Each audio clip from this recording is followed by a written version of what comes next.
Hey, what's up, life designers? Welcome to Intentional Tuesdays. I hope this finds you well. I hope you are doing everything that you need to do in order to take care of yourself and your family during these trying times, to say the least. I hope also that this week's Intentional Tuesday will prove useful to that end. I talk a lot about the difference between living by default and living by design. And this past week or two has not only reinforced for me just how important it is to walk through the world with a high degree of intentionality, it's also shined a light on the many ways that I think I myself and really all of us fall short from time to time in terms of being intentional about our thoughts and our actions and the way that we move throughout this world. So this week's Intentional Tuesday is going to be a break from the regularly scheduled programming.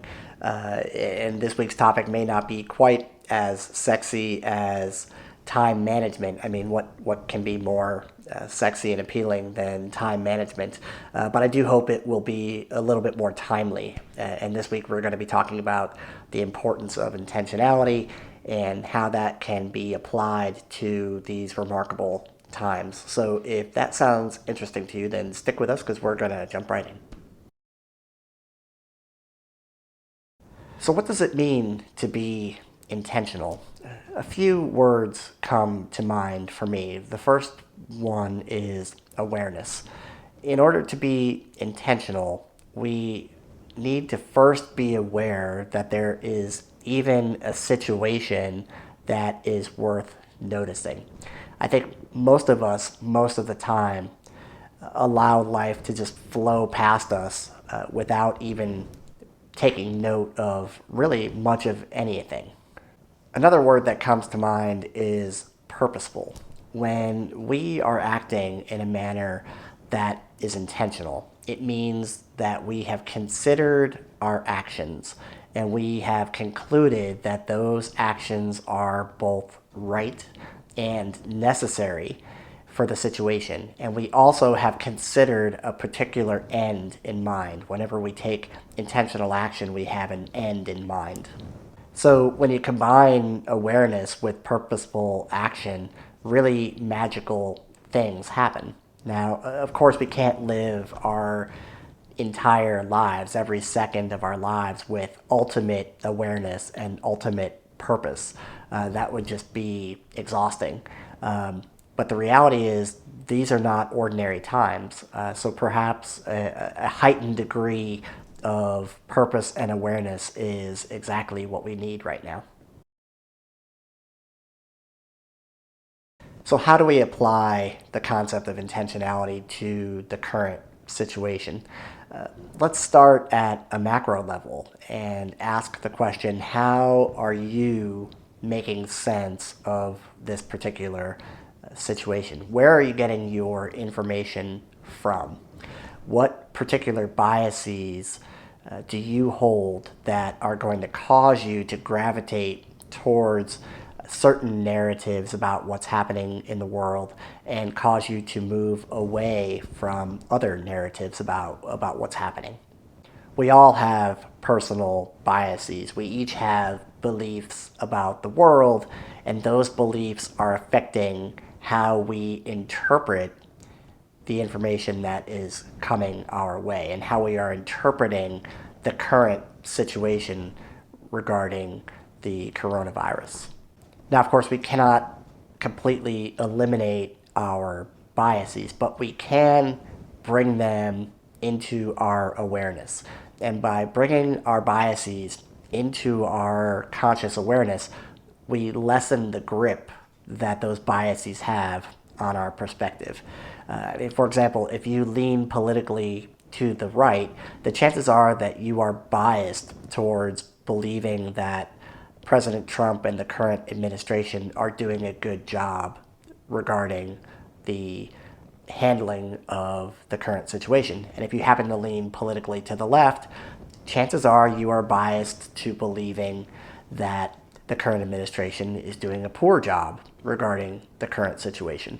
So you are prone to gravitate toward information that supports those beliefs, and you will be slightly allergic, if not highly allergic, to any narratives that might run counter to those particular beliefs and biases that you hold.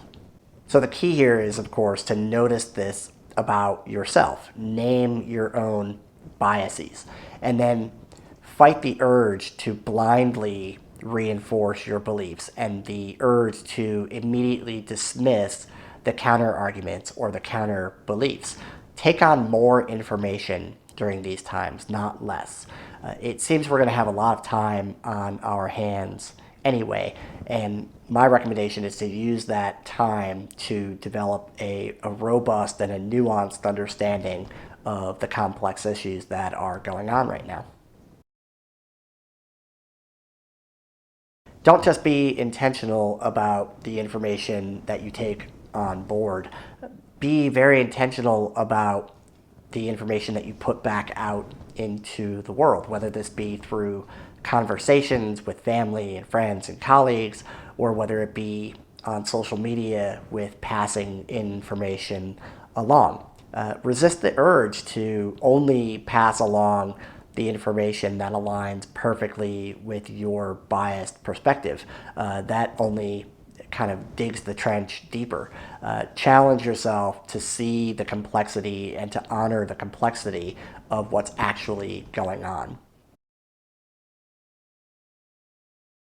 Also, resist the urge to reduce everything to the simple and the bite-sized nuggets. If a particular message fits neatly into a tiny Facebook meme or a hashtag, the chances are it's too simple. If you're not willing to invest the time and the mental energy to really understand this complex situation, I understand it. I get it. These issues are challenging. It's often scary. So investing the time to really understand what's going on is exhausting, and not everybody is up for it. I totally understand that. If you happen to fit into that category, then just allow that. Allow yourself to be aware of that. Know that about yourself, and my recommendation would be to choose to be less of a hub of information, and be more of an observer, and choose to recognize that you are not investing the time to develop a nuanced and complete perspective, and just simply be okay with that, and don't necessarily get in the mix of sharing information, if you will. And of course, we want to be intentional about our actions. In this heightened state, just about everything we do has consequences. Be sure that you have thought about the actions that you plan to take before you take them.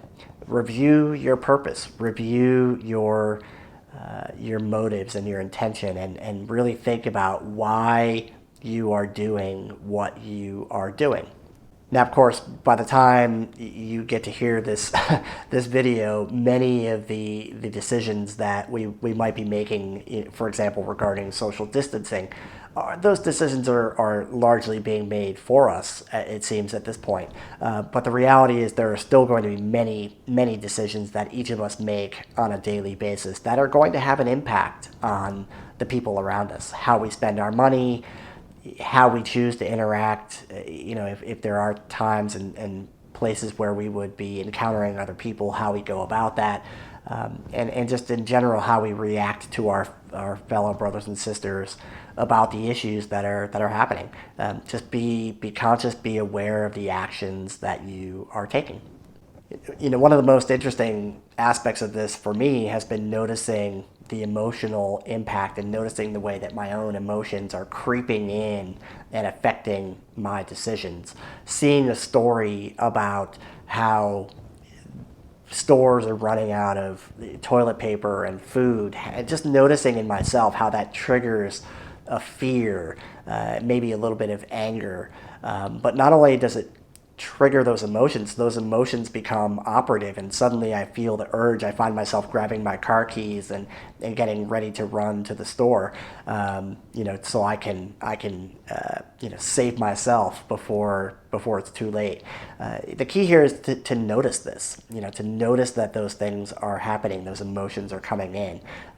It's impossible to prevent the emotions from arising, but noticing the emotions arising, noticing that they are in fact emotions, and then making a decision in light of those emotions, not simply allowing those emotions to drive your behavior, but making whatever decision you want to make with those emotions as an input into that decision. Notice how your emotions are causing you to believe or disbelieve certain narratives as you see them. And again, we're talking, perhaps about anger and fear. I think you would be naive at this point if you weren't feeling some of those emotions on some level. To whom they're directed, or the source of them is probably different for each of us, but we are all probably experiencing some degree of fear and anxiety. Noticing those emotions and allowing them to come into our awareness is key. Notice your reflective behaviors. Are you the type of person who rebels against particular narratives and absolutely just dismisses arguments out of anger or out of a place of very strong emotion? Again, not judging these particular reactions, but simply noticing them and noticing the linkage between your instinctive reaction and the emotion that is triggering those is a really useful exercise. It simply lessens the grip. It loosens the grip a little bit that the emotions have over you, and that puts you in a more empowered place of decision making. You're still free to make whatever decision that you care to make, whatever decision you feel is the right decision, but you are at least doing it with more information, more data, and like I said, it's a more empowered position to operate from. So the goal here, of course, is, as I've said, to raise our level of intentionality. I think intentionality during scary times is crucial. It's really a macro version of the fight or flight response, and none of us is at our best when we are operating from a place of fear, a place of anxiety, or a place of anger. And I think having that degree of intentionality, it just steps up our game. And my hope is that it will actually create some space, some mental space for us to allow the more productive, the more skillful emotions to come forward. And we've all experienced this during difficult times when the best side of humanity is allowed to express itself. We're talking about things like compassion and generosity and love and connection, things of that nature that really represent the best that humanity has to offer. We need space to allow those emotions and those feelings to come through. So intentionality is a real lever that can help us to get the door open for those more skillful, more helpful emotional states. So that is my wish for for all of us, frankly, at this point. So that's it for this week's Intentional Tuesdays. I hope you enjoyed it. Hope you found it useful, and I'm really looking forward to getting back to the regularly scheduled programming. I can't make any promises that I'll feel feel motivated to get back to talking about time management next week. It's an exciting subject, I really do think, but this situation is unfolding, and obviously circumstances are very fluid right now. So we'll see what the content next week turns out to be. But either way, I look forward to our paths crossing again in the hopefully not too distant future. And I wish you all the best and prosperous journey. Take care.